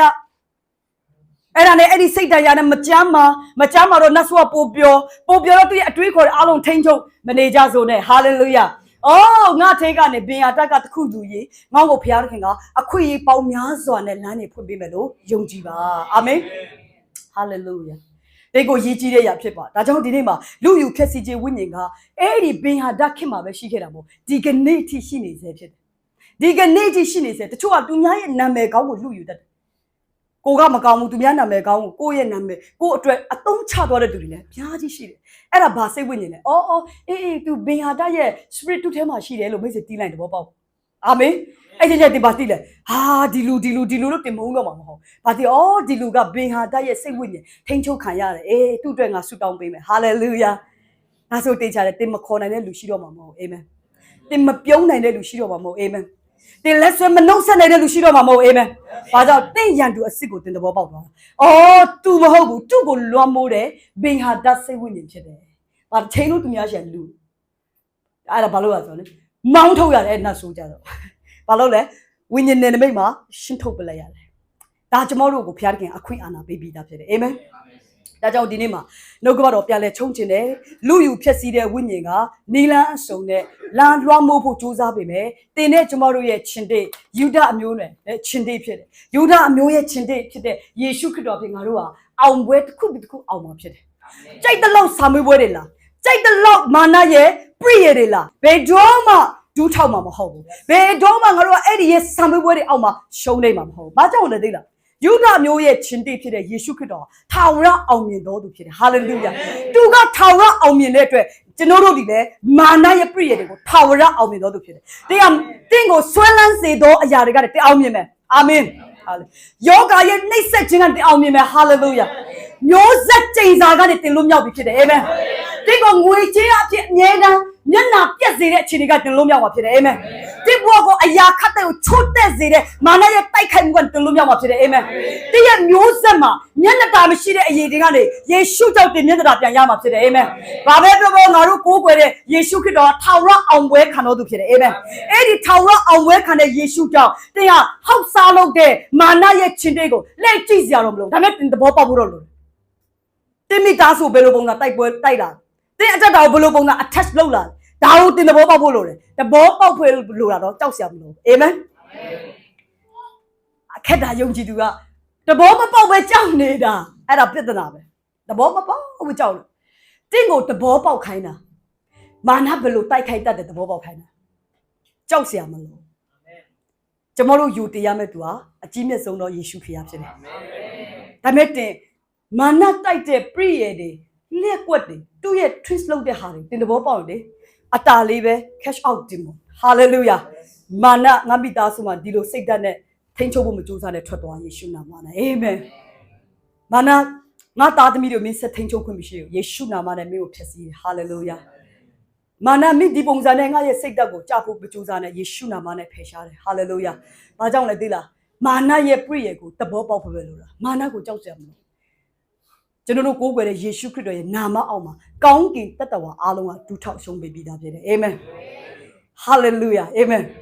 ဒီနေ့ကစပြီးကျွန်တော်တို့ကမာနကိုကြောက်မဲ့သူမဟုတ်မာနရှိမှရဲရင်တော်သူဒါပေမဲ့မာနကိုတရားတင်ရောက်တဲ့နေရာတိုင်းမှာဟေးဒီမှာမာနကဒီပုံစံနဲ့ဒီမှာလာပြီးတော့အပုတ်ရှာနေတယ် cash out ဒီမိုဟာလေလုယာနတ်ဆိုငါမိသားစုမှာနေရာမယူနဲ့ငါအသင်းတော်မှာမင်းနေရာယူခွင့်မရှိဘူးငါရဲ့အသက်တာထဲမှာမင်းနေရာယူခွင့်မရှိဘူးဟာလေလုယာငါဟာယေရှုခရစ်တော်ရဲ့နာမအပြင်အစင်အောင်ပွဲခံတော်သူဖြစ်တယ်မင်းရဲ့ပရိယေတွေကအလုံးမဖြစ်ဘူးဟာလေလုယာမင်းရဲ့ပရိယေတွေကအလုံးမဖြစ်ဘူးယေရှုရဲ့အောင်ပွဲကပဲငါဘဝအတွက်အရေးကြီးတယ်ဟာလေလုယာယေရှုရဲ့နာမကိုကျွန်တော်တို့ဆက်ပြီးတော့ချီးမြှောက်ဖို့ဖြစ်တယ် worship တင်းတွေအပေါ်တက်လာပေးပါ